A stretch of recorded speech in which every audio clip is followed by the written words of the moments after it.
শুরু করেছিলাম একটা অসাধারণ কোরিয়ান ড্রামার এক্সপ্লেনেশন, যার আগের পর্বে দেখানো হয়েছিল ইয়াংহু নামের এক বিখ্যাত বক্সার বিশেষ এক রোগে আক্রান্ত হয়ে তার জীবনের শেষ পর্যায়ে কাটাচ্ছিল।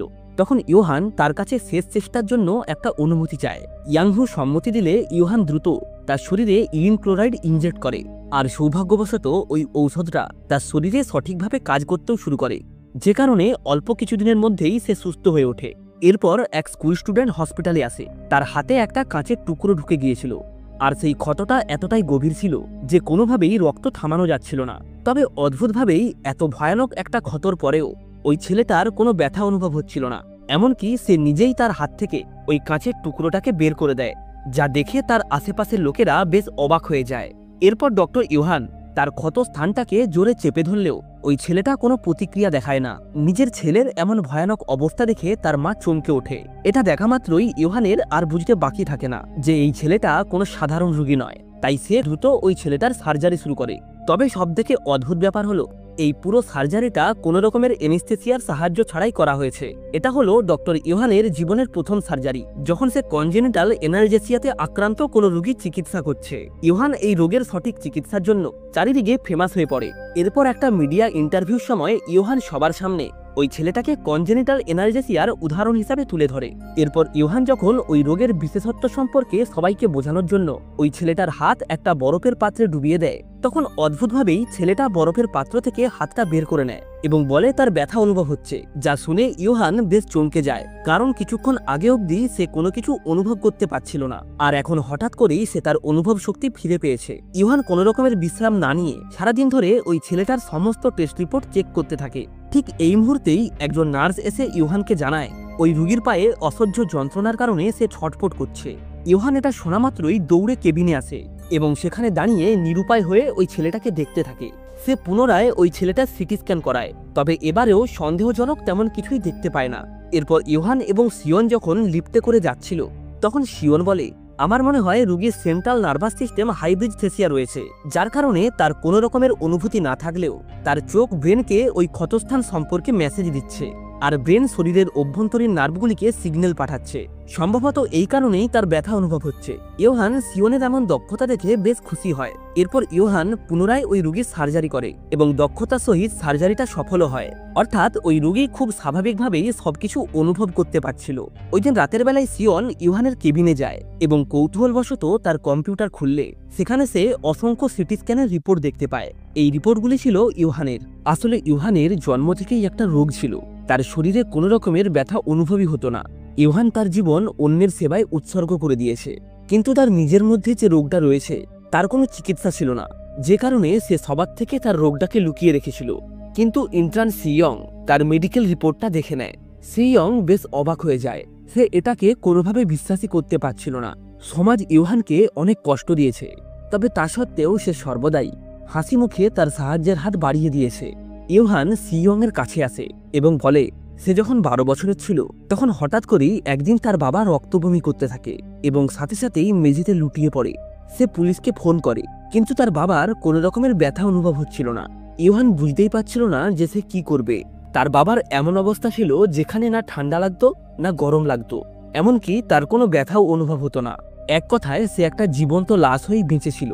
তার কখন কোথায় আঘাত লাগতো সে কোনো কিছুই বুঝতে পারত না, ফলে যে কোনো সময় তার মৃত্যু হতে পারত। আর এই কারণেই জোহান সিদ্ধান্ত নেয় সে একজন ডাক্তার হবে। সে প্রতিদিন দেহের তাপমাত্রা ও প্রেসার চেক করত।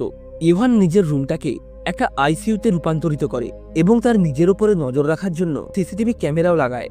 রাতের বেলায় তার কোনো রকমের ভয় অনুভব হতো না, এমনকি সে তার চোখে ততক্ষণ অবধি আঘাত করতে পারত যতক্ষণ না তার কর্নিয়াটা ভেঙে যায়। ইয়োহান মনে করেছিল তার এই রোগটার কথা কেউ জানতে পারবে না, তবে ভুলবশত সিয়ং এটা জেনে ফেলে।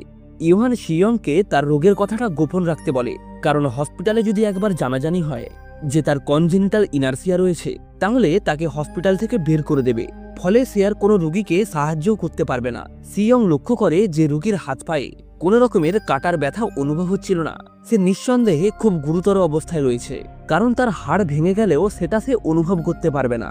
ব্যাপারটা সিয়নের অনেক খারাপ লাগে, কারণ ইয়োহানও তো এই একই রোগেই আক্রান্ত, সুতরাং এই সমস্ত ঘটনা তো তার সঙ্গেও ঘটতে পারে, যে কারণে সে সারা রাত ঘুমোতে পারেনি এবং এটাই চিন্তা করছিল যে কিভাবে এই রোগটাকে ঠিক করা যেতে পারে। পরের দিন সকালে সিয়ং তার কলিগের কাছ থেকে জানতে পারে সম্ভবত ইউহানের কিছুটা শরীর খারাপ হয়েছে, তাই সে আজ হসপিটালে আসেনি। সিয়ং এটা শোনা মাত্রই বেশ ঘাবড়ে যায় এবং দ্রুত ইউহানের বাড়িতে এসে পৌঁছায়। তবে সে বারবার কলিং বেল টিপে ডাকাডাকি করলেও ইউহানের কোনো সাড়া পাওয়া যায় না। সে মনে করে ইউহান হয়তো অসুস্থ হয়ে ভেতরে পড়ে আছে, তাই সে পুলিশকে ফোন করার সিদ্ধান্ত নেয়। ঠিক তখনই ইউহান পেছন থেকে এসে তাকে সাড়া দেয়। সিয়ং তাকে জিজ্ঞাসা করে তার কি শরীর খারাপ হয়েছে বা কোথাও আঘাত লেগেছে। তবে ইউহান বলে সে শুধুমাত্র বাইরে একটু ঘুরতে গিয়েছিল। সিয়ং একজন মায়ের মতোই তার চিন্তা করছিল। সিয়নের এমন কেয়ার দেখে ইউহান একদম স্পিচলেস হয়ে যায়, কারণ আজ অবধি কেউ তার জন্য কখনোই এতটা অস্থির হয়ে ওঠেনি। তবে ইউহান চায় না যে কেউ তার কথা ভাবুক। এরপর সন্ধ্যাবেলায় ইউহান যখন তার কাজ সেরে বেরিয়ে আসছিল, তখন হঠাৎ করেই তার মাথা ঘুরতে থাকে। সে চারিদিকটা আবঝা দেখতে শুরু করে এবং একই সাথেই তার হাত পা দুর্বল হয়ে পড়ে। ঠিক তখনই তার সামনে একজন রিপোর্টার চলে আসে। ইউহান কোনোভাবেই চাইছিল না যে ওই রিপোর্টার তার অস্বস্তির কথা বুঝতে পারুক। যেহেতু তার সঙ্গে আগে থেকে কোনো রকমের কন্ট্যাক্ট করা হয়নি, তাই ইউহান তাকে কোনো রকমের ইন্টারভিউ দিতে রাজি হয় না। এরপর ইউহান সেখান থেকে চলে যেতে থাকলে ওই রিপোর্টারও তার পিছু নেয়। ইউহান নিজেকে আর কোনোভাবেই স্থির রাখতে পারছিল না। এক পর্যায়ে সে কন্ট্রোল হারিয়ে সিঁড়ি থেকে নিচে পড়ে যায়। সে তার ভারী শরীরটাকে ঘষতে ঘষতে হসপিটালের করিডোরে নিয়ে আসে। তবে তারা নড়াচড়া করার কোনো ক্ষমতা ছিল না। সৌভাগ্যবশত ঠিক সেই মুহূর্তেই সেখানে সিয়ং চলে আসে এবং রিপোর্টারের চোখ থেকে বাঁচাতে সে ইউহানকে লিফটের ভিতরে টেনে নেয়। অন্যদিকে ডক্টর ইউককে দেখানো হয় সে একটা বাসে করে হসপিটালে আসছিল। তবে এর মধ্যেই তার হঠাৎ করে কাশি শুরু হয় এবং সে মাস্ক পরে না থাকায় বাসে সর্বত্র ভাইরাস ছড়াতে থাকে। হসপিটালে সিয়ন তার চেক আপ করছিল। ঠিক তখনই তার আবারও কাশি শুরু হয় এবং তার মুখ থেকে রক্ত বেরিয়ে এসে সিয়ংয়ের গায়ে পড়ে। এটা দেখে বাকি নার্সরা খুব ভয় পেয়ে যায়। লিওজুন ডক্টর ইউকের সমস্ত লক্ষণ বুঝতে পারে। সম্ভবত সে নিপা ভাইরাসে আক্রান্ত হয়েছে, তাই সে অর্থোপেডিক ডিপার্টমেন্টকে সিল করে আইসোলেশন জোন করে দিতে বলে। অন্যদিকে ইউহান ওই আইসোলেশন জোনের দিকেই যাচ্ছিল। সিয়ং তাকে ফোন করে আটকানোর চেষ্টা করে, তবে ইউহানের ফোনটা সাইলেন্ট থাকায় সে এটা বুঝতে পারে না। এরপর সে দরজার কাছে আসতেই উইকিয়ন মেন দরজাটাকে বন্ধ করে দেয়। ইউহান কিছুই বুঝতে পারছিল না। অন্যদিকে উইকিয়ন সবাইকে বলে যতক্ষণ না এই পরিস্থিতি নর্মাল হচ্ছে ততক্ষণ অবধি কেউ ভেতরে আসতে পারবে না। ভেতরে আটকে যাওয়া সিয়ন ইউহানকে ফোন করে জানায় ভাইরাসে আক্রান্ত ডক্টর সিউকের মুখের রক্ত ছিটকে তার শরীরে পড়েছে। এটা শোনা মাত্রই ইউহান বেশ চিন্তায় পড়ে যায়। ন্যাশনাল ডিজিজ কন্ট্রোল এজেন্সি এই আইসোলেশন জোনটাকে নিজেদের নিয়ন্ত্রণে নিয়ে নেয়। যে সমস্ত ব্যক্তিরা ইউকের সংস্পর্শে ছিল তাদেরকে টেস্ট করার জন্য অন্য একটা রুমে নিয়ে যাওয়া হয়। অন্যদিকে সিয়ং ডক্টর ইউককে বোঝাচ্ছিল যে ভয় পাওয়ার কোনো কারণ নেই, এগুলো নিপা ভাইরাসের লক্ষণ।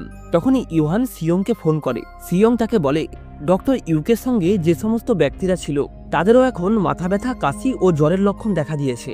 এই সময় হঠাৎ করেই ডক্টর ইউকের হার্ট রেট অস্বাভাবিকভাবে বেড়ে যায়। ইউহান রোগীকে সিম্প্যাথেটিক নার্ভ ব্লকারের ইঞ্জেকশনটি দিতে বলে। সিয়ন দ্রুত ওই ঔষধটা ইনজেক্ট করলে তার হার্টবিট স্বাভাবিক অবস্থায় আসে। তবে ডক্টর ইউকের মনে হচ্ছিল কেউ যেন তার হার্টের উপরে চেপে বসে আছে। সিয়ং তাকে বলে আপনার বুকের স্ক্যান করতে হবে। ডাইরেক্টর ইউক হঠাৎ করেই বেড থেকে উঠে উল্টো দিকে হাঁটতে শুরু করে।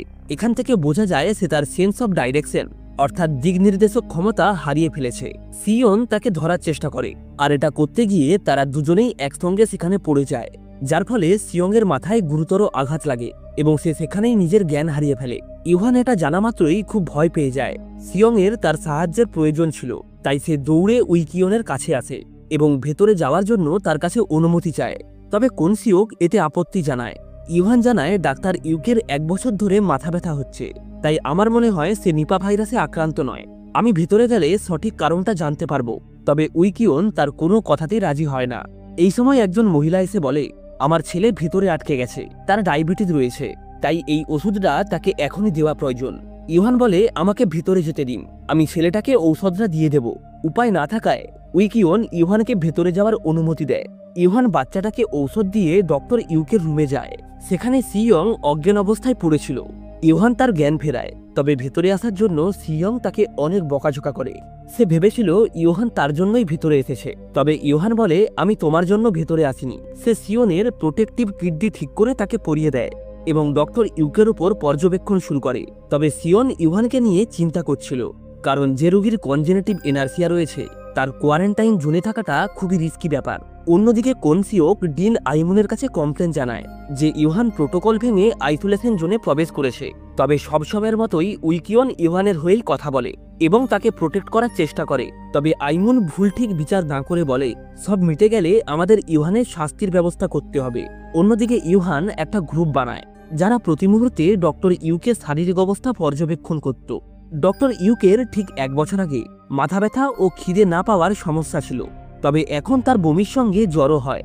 তার সাথেই বুকে ব্যথা ও দিক নির্ণয় করতেও সমস্যা হয়। ইভান তার সমস্ত ছোট ছোট ডিটেলসগুলিকে নোট করে। এরপর ডক্টর ইউককে তার সম্পর্কে জিজ্ঞাসা করে। সে বলে তার রাতে ঘুম হয় না, যে কারণে তাকে অনেক ঘুমের ট্যাবলেট নিতে হয়। সে মনে করে তার জন্য অনেক লোক মারা গেছে, যে কারণে ভগবান তাকে এমনভাবে শাস্তি দিচ্ছে। এই সময় হঠাৎ করেই তার অক্সিজেন স্যাচুরেশনের মাত্রা কমতে থাকে, যার কারণে পুরো হসপিটালে অ্যালার্ম বাজে। সেটা শুনে সবাই ভয় পেয়ে যায়। আসলে ডক্টর ইউক 1 বছর ধরে কোনো ডাক্তার দেখায়নি, আর এই সময়ের মধ্যেই এই রোগটা তার শরীরে বাসা বেঁধেছে। তবে নিপা ভাইরাস একটা বিদেশি সংক্রমিত রোগ, কিন্তু ডক্টর ইউক শেষ 40 বছরে একবারও বিদেশে যায়নি। সে অনুমান করে 40 বছর আগে ডক্টর ইউক যখন বিদেশে গিয়েছিল সেই সময় থেকেই সে আক্রান্ত হয়েছিল। তবে সিয়ং এটা বিশ্বাসই করতে পারছিল না যে একটা ভাইরাস এত বছর ধরে কোনো মানুষের শরীরে থাকতে পারে। জানা যায় ডক্টর ইউক অনেক যুদ্ধে অংশগ্রহণ করেছিল, আর সেটা নিয়েই সে আফসোসও করত যে তার কারণেই অনেক মানুষ মারা গেছে। তবে এটা শুনে ইভানের বিদেশি যুদ্ধ ও লংডামেন ভাইরাসের কানেকশনের খবরগুলো মনে পড়ে। শেষে তার ডায়াগনোসিস করলে মিলিওডিসিস রোগ ধরা পড়ে। এই মিলিওডিসের হাইবারনেশন 63 বছর পর্যন্ত দীর্ঘ হয়। ইনফেকশন ছড়িয়ে পড়ার আগে সিমটমগুলো ধরা পড়ে না। এতে মৃত্যুর চান্স 40% অবধি হতে পারে। সময় কম থাকায় দ্রুত ইউকের চিকিৎসা করা হয়। ইভান যেহেতু সঠিক রোগটাকে আবিষ্কার করে ফেলেছে, যার ফলে মিডিয়া তার দিকে আকৃষ্ট হয়। আইমন চেয়েছিল ইভানকে কড়া শাস্তি দিতে, তবে মিডিয়ার সামনে এসে সে তেমন কিছু বলে না, এমনকি পরিস্থিতির সুযোগ নিয়ে হসপিটালের ফেম বাড়িয়ে নেয়। অন্যদিকে সিয়ং ইভানকে নিয়ে একটা কেবিনে যায় এবং তার শরীরের টেম্পারেচার ও প্রেসার চেক করতে থাকে। আসলে সে ভয় পাচ্ছিল যে এইসব কারণে ইভানের শরীর খারাপ না হয়। তবে ইভান বলে, তোমার আমাকে নিয়ে চিন্তা করার কোনো দরকার নেই, আমি তোমার সাহায্য ছাড়াও সুস্থ থাকতে পারি। এটা বলেই সে রুম থেকে বেরিয়ে যায়, আর এতে সিয়ং অনেক কষ্ট পায়। তবে সিয়ং এর মন কোনোভাবেই জোহানকে একা ছাড়তে চাইছিল না, তাই সে দৌড়ে ইভানের কাছে যায় এবং তাকে নিজের মনের কথা খুলে বলে এবং নিজের অনুভূতি প্রকাশ করে বলে, আমি তোমাকে পছন্দ করি, তাই সর্বদাই তোমার খেয়াল রাখতে চাই। রোগের মোকাবিলা আমরা দুজন একসঙ্গে করে নেব। ইভান এর উত্তরটা দিতেই যাচ্ছিল, ঠিক তখনই সেখানে রিপোর্টার চলে আসে। তাই ইভান আর কিছু বলে না, কারণ একবার যদি ইন্টারনেটে ভুলভাল কোনো খবর ছড়িয়ে যায় তাহলে সেটার প্রভাব সিয়ং এর লাইফের ওপর পড়বে। ইভান লিফট থেকে বেরিয়ে সিয়ংকে অন্য একটা ফ্লোরে পাঠিয়ে দেয়।